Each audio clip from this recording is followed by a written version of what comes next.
Türkmenistandaky iň agyr tutsakhanalardan biri bolan, halk arasynda Oğdantepe ady bilen tanalýan AKP-2 ýapyk tutsakhanasynyň kimler esasynda we nähili ýagdaýda gurulandygy baradaky käbir maglumatlar MI2 gizlin servis tarapyndan tasdiklanyldy.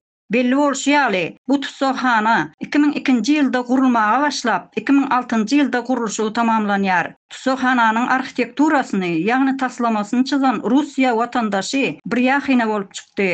Onun gyzynyň ady Alesya Bryakhyna. Häzirki wagtda bular Russiýanyň Aleksina şäherinde ýaşaýar.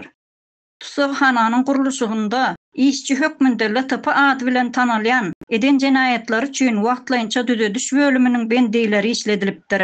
Bu tutsakhana gurulýan döwründe hem köp sanly adamyň ölendigi aýdylýar.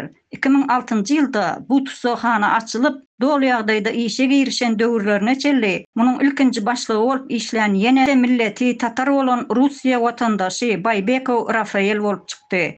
Baybekow Oğdantepe'niň sistemasyny oturtmak üçin ýürüýte uğradylan adamdygy belli boldy.